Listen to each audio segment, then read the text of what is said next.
It's no doubt that the M4 iPad Pros are amazing with all of the new hardware updates, but just to buy a base 13-inch costs you $1,300, while at the same time, you can pick up an M3 MacBook Air for $999 any day of the week. We'll leave some links down below. And when you factor in that the new Magic Keyboard still costs $350, that brings you up to $1,650 in the base storage and RAM configuration, and then add another $129 if you want an Apple Pencil. Now, I'll be fair and say that there are big reasons to go for the iPad if you can spend that extra cash, but there are also big benefits of getting a regular MacBook, so let's go ahead and dig into this. The new iPad Pros are insanely thin, especially the 13-inch model, where in the past, the M2 version was actually a lot heavier than a MacBook Air when you consider adding on the case, but now it is actually over 15% lighter and over 20% thinner, and the same thing with the new keyboard case. So as far as size and weight, they kind of match up. Now, as far as display sizes, you would think that they would be fairly similar, but because of the different aspect ratios, the iPad screen actually has more vertical space, which works great for a lot of applications and a lot of websites. And because of the way the display floats on the keyboard, it is actually closer to you, so the screen does feel larger overall. Now, previously the keyboard was just not as good as a real MacBook, but with this update, we have a glass trackpad with haptic feedback just like on a Mac, and we now have full function keys as well with an aluminum top, so there is really no downside with going with the iPad. But one upside is, even though you don't have that notch like you do on the MacBook Air, you do have Face ID, and so logging in is super quick and easy, just like on the previous iPads. I love that feature.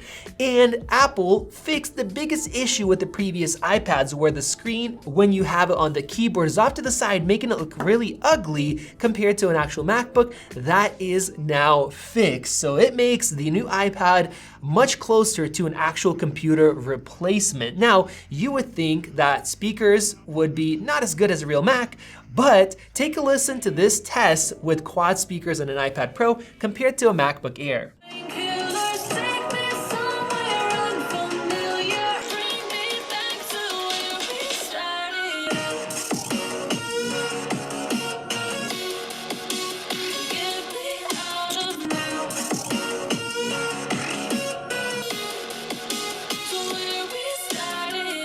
Yes, for years now, the iPads with quad speakers have actually had better sound than in a MacBook, and because the speakers are all around on the sides, it actually fills your peripheral, which makes it much better for watching movies, as long as you don't mind the extra black bars because of the aspect ratio. Now, let's talk about the displays, because the MacBook Air has a standard LCD compared to the iPad, which now has a dual layer tandem OLED display. That means if you're watching dark content, you have pure blacks, which we've had for a while with the mini LEDs, but now you don't have to deal with the blooming issues that we saw previously, and looking in the dark, you don't have that gray instead of black, which makes it super nice. Now, another difference is, for the first time ever, we have 1000 nits SDR brightness. So if you're gonna be using it outside, the iPad is actually gonna be super usable with great anti-reflectivity and coatings. There's no other display out there that runs like this. The MacBook has 500 nits. Before, the iPads used to do 600, so the difference wasn't huge, but now it is. So the screen, well, the iPad has the best screen in any display or computer out there. It is incredible. And of course, you got that Apple Pencil, which means you could take notes, you could draw, you can use the touchscreen even with your hands to be able to navigate and scroll through websites. I mean, it actually works out really well when I'm using the iPad, and you just conveniently use whatever works best for the task. Now, as far as battery life, we have some big differences.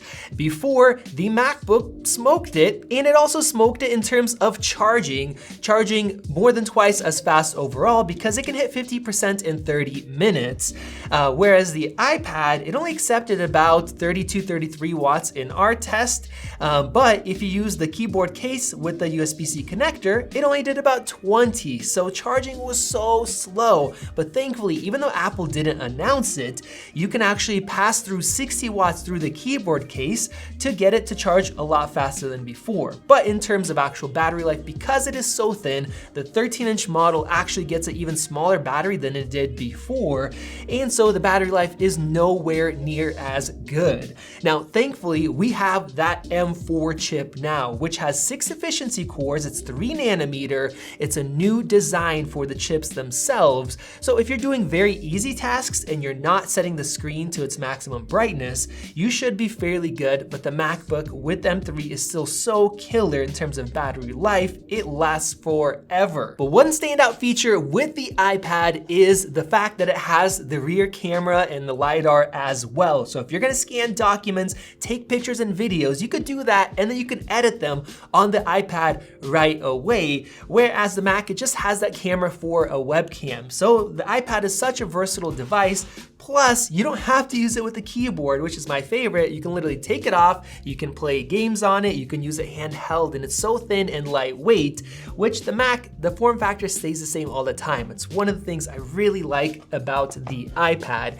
And now we should talk about ports, because with the iPad, it only has one, or through the keyboard, you have another one to charge, whereas the MacBook has MagSafe, which I love. I wish the iPad had that, plus 2 more Thunderbolt ports. So it's a little bit more versatile. And that brings me to the operating systems as well. Of course, we have iPad OS. You can do split view, you could do Stage Manager, you can connect it to a display now, you have File Manager, but it still is nowhere near like you have with full macOS. And the thing is, the MacBook can run iPad apps on it, but the iPad cannot run MacBook apps on it. So even though you have a great library of games, apps, the really good pro apps, a lot of them are just designed for macOS and you cannot run it on the iPad. So that is one big downside, probably the biggest downside comparing the two machines.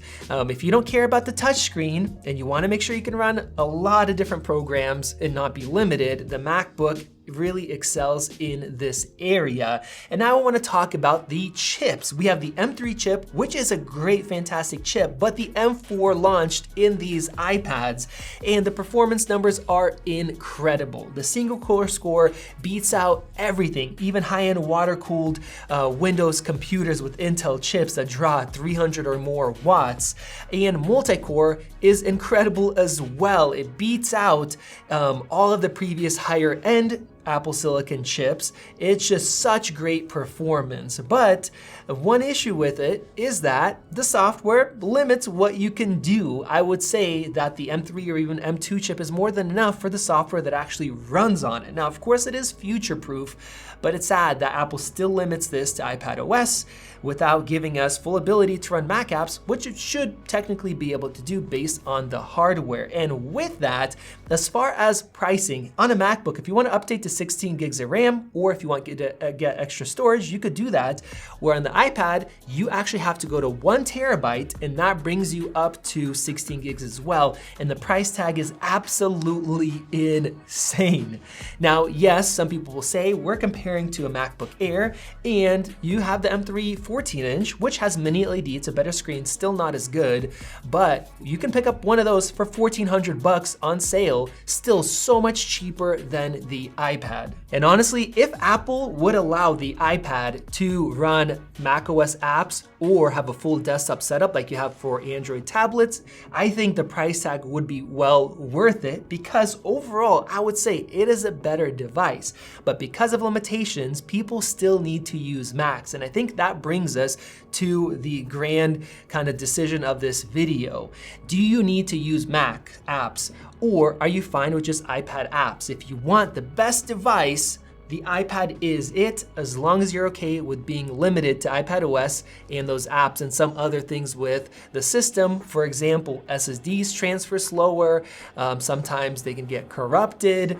The performance through iPadOS isn't as powerful or flexible as macOS. So if you want a more traditional setup, you don't care about the touchscreen, the super nice display, you want to be able to run way more applications overall, well, the MacBook is it, and you're gonna save some money. But if you want the best device that you can use as a tablet and a laptop with the limited applications, well, it is really nice, especially with the new Apple Magic Keyboard update, the new Apple Pencil update, and for media, I would say the iPad is definitely the way to go. So you guys let me know your thoughts. Once again, we have links down below. Click that circle above to subscribe. Check out one of those great videos right over there. This has been Max, and I'll see you in the next one.